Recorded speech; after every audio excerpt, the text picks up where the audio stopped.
Cookery சேனலை பார்த்து யார் வேணாலும் சமையல் பண்ணலாம். ஆனா சுவையான சமையல் பண்றது எப்படி? நான் இதயம் நல்லெண்ணெயில சமையல் பண்றேன். ஆஹா ஓஹோன்னு பாராட்டுறாங்க.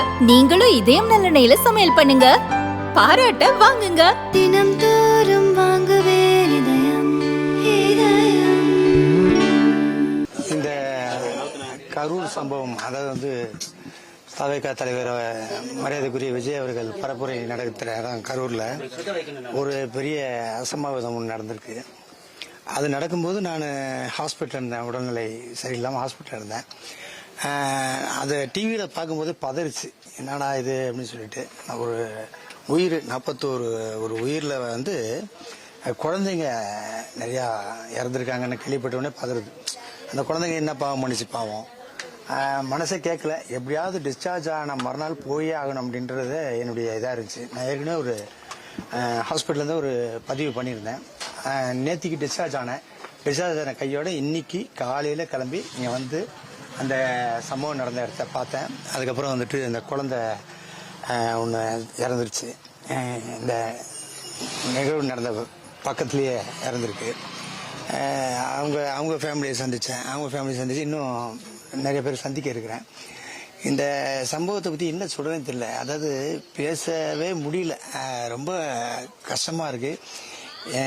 இப்போ கூட நான் ஏன் வந்தேன்னா, ஃபஸ்ட்டு நான் மக்கள் அதை தாண்டி வந்து உயிர் 41 உயிர் போயிருக்கு. இதையும் தாண்டி ஒரு பக்கம் யோசிக்கணும். ஏன்னா இப்போ எனக்கும் உங்களுக்கும் என்ன மனவேதனை இருக்கோ அதே மனவேதனை தான் வந்து கிட்டத்தட்ட தவேகா தலைவர் மரியாதைக்குரிய விஜய் அவர்களுக்கும் இருக்கும். ஏன்னா இந்த 2 நாளாக அவர் என்ன மன உளைச்சல் இருக்காருன்னு நல்லாவே என்னால் புரிஞ்சிக்க முடியுது. இப்போ நான் வந்ததுக்கு இன்னொரு ரீசன் என்னன்னா, கரூர் மக்கள் மேலே நான் வச்சிருக்கிற மிகப்பெரிய ரெஸ்பெக்ட். ஏன்னா ஷூட்டிங்கு நிறையா வாட்டி வந்திருக்கேங்க, அது ஒன்று. இங்கே எனக்கு நிறையா நண்பர்கள் இருக்காங்க. இதை தாண்டி முக்கியமான விஷயம் அப்படின்னா, நான் பகிரங்கமாக சொல்கிறேன், யாருக்கும் நான் பயப்படல, எதுவும் பண்ணல. என்னுடைய தலைவருக்கும் தளபதிக்காகவும் என் நண்பனுக்காகவும் தான் நான் இங்கே வந்திருக்கிறதே. இப்போ அதாவது ஒரு சப்போர்ட் இருந்துகிட்டே இருக்கணும். ஏன்னா அவர் இப்படி நடக்கும்னு அவரும் நினச்சி பார்த்துருக்க மாட்டார். வந்த இடத்துல இப்படி ஒரு விஷயம் நடந்தது அவருக்கே பெரிய ஷாக்காக இருக்கும். அந்த ஆத்மா எல்லாமே சாந்தி அடைய நான் இறைவனை வேண்டிக்கிறேன். கேள்விகள் இருக்கா? மதுரை மாநாடு நடக்கும்போது வந்து கொடிக்கம்பம் விழுந்த விபத்து ஏற்பட்டது. அப்போது கூட பெரும் அசம்பாவிதம் வந்து தவிர்க்கப்பட்டிருக்கு, அதிர்ஷ்டமா தவிர்க்கப்பட்டது. இது போன்று கூட்டம் நடத்தும் போது தவேகாவினர் வந்து முறையா அதுக்கான ஏற்பாடுகள் வந்து செய்யணும்னு சொல்லி ஒரு வீடியோ கூட இருக்கு. இப்போ இது போன்ற விபத்து நடந்துருக்கு, என்ன சொல்ல விரும்புறீங்க? இப்ப நீங்க ஒரு விஷயம் நல்லா தெரிஞ்சுங்க. இப்ப தலைவருக்கு எல்லாமே தெரியும்ன்றது தெரியாது, 100% தெரியாது. புதுசா கட்சி ஆரம்பிச்சிருக்காரு. இனிமேல் படிப்படியா இப்ப இந்த சம்பவம் கூட அவருக்கு ஒரு ஏதோ ஒரு புரிதல் ஏற்படுத்தியிருக்கும் தான் நான் நினைக்கிறேன்.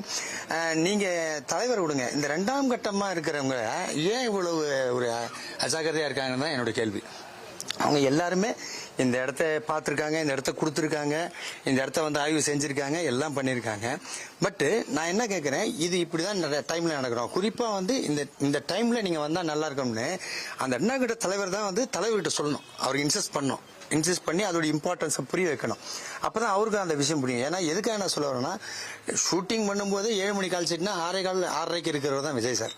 அப்படி இருக்கும்போது இது நீங்க புரிய வைக்கணும்ல. நீங்க தான், அது ஒரு ரீசன் தான். இது நான் வந்து விஜய் சார் மேல பிளேம் பண்ணவே மாட்டேன். இவங்க ஏன் சொல்லல சார், 8:45 நாங்கள் பரிசு வாங்கியிருக்கேன் சார், நீங்க இங்க இருக்கணும் சார், முடிச்சுட்டு திருப்பி நாமக்கல்ல இருந்து நீங்க வரணும் சார், அந்த டிராவலிங் டைம் இவ்வளவு இருக்கு சார் அப்படின்றது நீங்க சொல்லணுமா இல்லையா? கூடிய கூட்டம் எல்லாமே விஜயவர்களுக்காக கூடிய கூட்டம். இப்படி பொதுவாக 2ஆம் கட்ட தலைவர்கள் மீது வந்து அதிருப்தி வைக்கிறது எந்த ஒரு சரியா இல்ல. நான் வந்து நீங்க சொல்றீங்க வந்துட்டு விஜய் சாருக்கு தான் சேர்ந்த கூட்டம், அது வேற யாருக்கும் இல்லை அந்த கூட்டம். நான் என்ன சொல்றேன், விஜய் சார் யாரை நம்பி வராரு? இவர்கள் வந்து கொடுக்குற இன்ஸ்ட்ரக்ஷன் இத்தனை இது அப்படின்றத இன்ஸ்ட்ரக்ஷனை காதல வாங்கிட்டு வராரு.